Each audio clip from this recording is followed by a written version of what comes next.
Hello and welcome to the Holiday Appetizer Trio episode of Bob's Kitchen.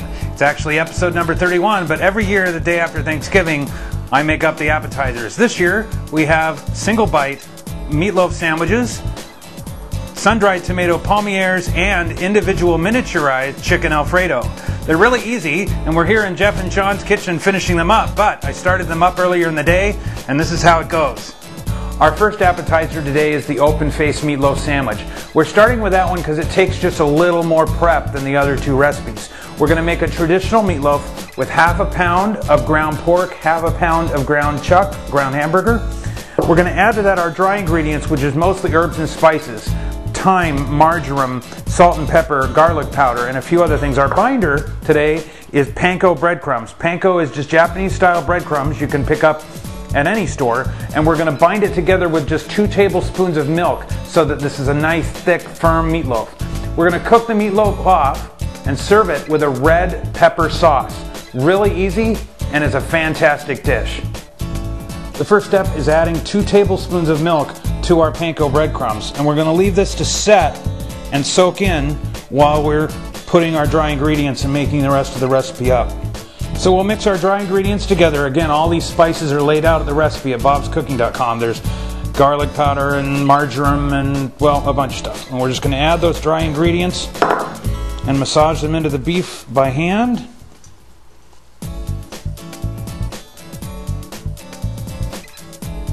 And we'll add 1 egg and continue to rotate all the ingredients by hand, making sure we get that egg completely incorporated.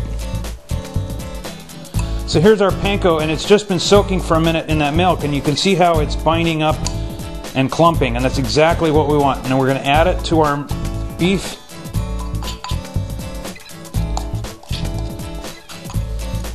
And mix it up. And the final step is just once around your meatloaf, or, well, once or twice or 3 times with household tomato ketchup. And then you just transfer the meatloaf directly into the pan, and the great thing about this recipe is it pretty much comes up like a loaf just from the kneading process. Then we'll press this into the bottom of the pan and add a layer of tomato.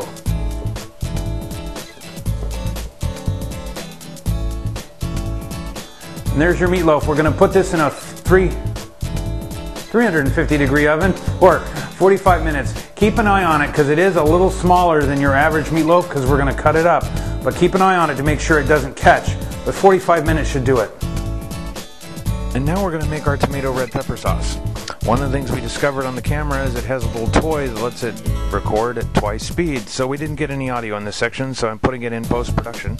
We're going to do a tablespoon or so of minced garlic, smoked paprika, and cumin, and we're going to cook it in that olive oil until it does like this. It starts bunching up and creating a roux in the bottom of the pan. To that roux, we're going to add a squirt or 2 of Worcestershire sauce and some more of that tomato catsup. And that's going to create a really great base in the bottom of the pan, to which then we're going to add 2 chopped Roma tomatoes and 1 entire chopped red bell pepper. And we're going to cook this sauce over medium-high heat for about 5-10 minutes. It's going to cook down, and these flavors are really going to mix up. And then we're going to take it all and put it through the food processor and just pulse it a little bit to get the bigger chunks out, because what we're going to do is spread this on toast later in our open-faced meatloaf sandwiches. This alone is a great recipe, this little tomato sauce. And he's going to eventually quit talking and put it in the food processor. And that's that step. That's the red pepper sauce. As you can see, we've relocated. We're no longer in my kitchen. We're in Jeff and Sean's kitchen up in San Francisco. And that's the great thing about these 3 appetizers is you can do a lot of prep in advance and then bring them together in somebody else's kitchen and make it look like you've been cooking all day long. And we're to assembly, and the first one off the assembly line are the open-faced meatloaf sandwiches. We've sliced our meatloaf. We have the fantastic red pepper sauce. We have fresh cherry tomatoes, fresh toast. Let's zoom on in and we'll put it together. So on each crostini you want to put some of that nice hot tomato sauce. A slice of that delicious pork and beef meatloaf. And then, to top it off,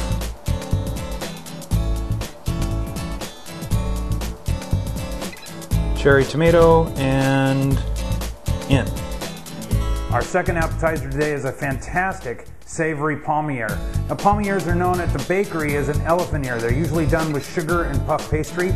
Today we're going to do a similar recipe, but the filling is going to be sun-dried tomatoes, Asiago, and Parmesan. Fantastic, fun recipe. We've got puff pastry. Puff pastry can be found in any frozen section next to pie shells. You put it out on the counter and defrost it for 40 minutes. It's ready to go.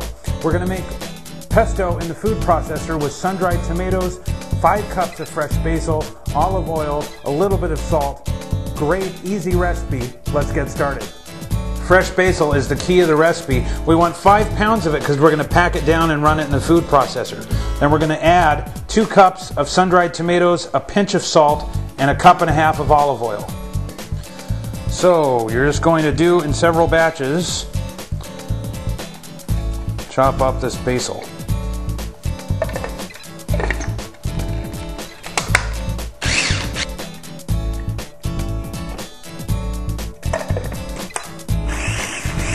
So we've run our sun-dried tomatoes and all that lovely basil through the food processor, and now because I'm working with just a kitchen chopper, I'm going to put this batches through the chopper and add about 1/4 cup of olive oil to each batch to make a nice smooth texture.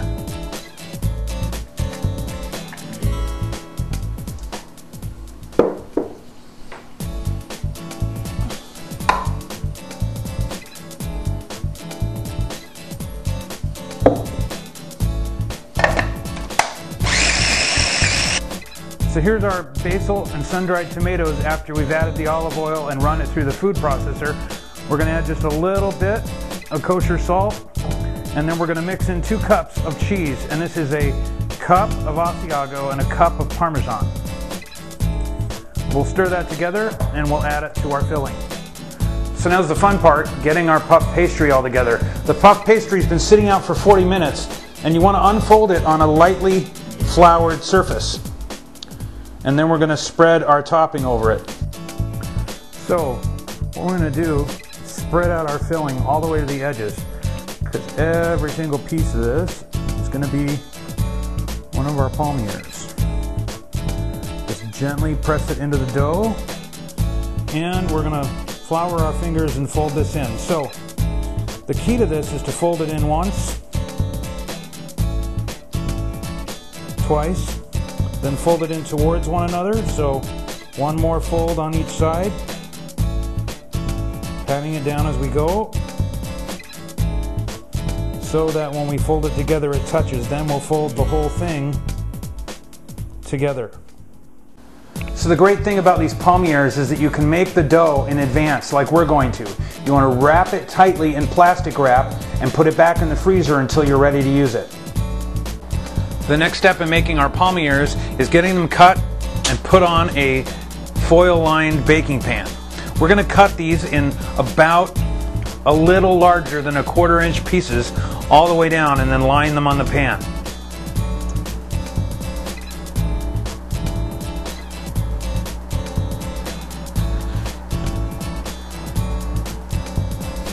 Before we put these in the oven, we're going to give them an egg bath.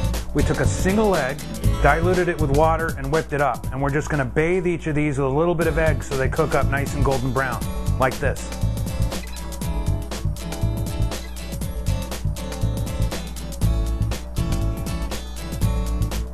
And here we are, fresh out of the oven. These are our sun-dried tomato Palmiers. Boy, do they smell great. We're going to let these cool for about 5 minutes before we spatula them off and add them to our appetizer palette, but these are going to be winners. Our third and final appetizer this year is individual miniaturized chicken Alfredos. Really simple recipe.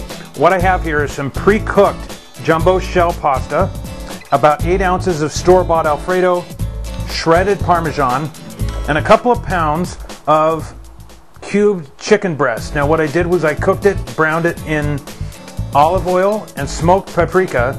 Then as I brought it over here to Sean and Jeff's kitchen where we're throwing the party this evening, combine it all and we're going to broil them in a cupcake pan like this. So you take your jumbo shell, put a tablespoon of Alfredo in the bottom of the shell, like that. Give it just a sprinkle of Parmesan. Then 2 pieces of the smoky chicken, like that. Just a little more Alfredo over the top. And we're going to place those in the cupcake pan like that. And here we go. Here's our pasta. We've stuffed it with the chicken, a little bit of Alfredo, a fair amount of Parmesan cheese, and we're going to broil these for 5 minutes, and they're going to caramelize up brown, and they're just going to be these little individual miniaturized delicious bites. These are going to be awesome. And here they are straight out of the oven, our miniature chicken Alfredos. Well, that's episode 31 of Bob's Kitchen. From Bob's Kitchen and all of my friends, happy holidays!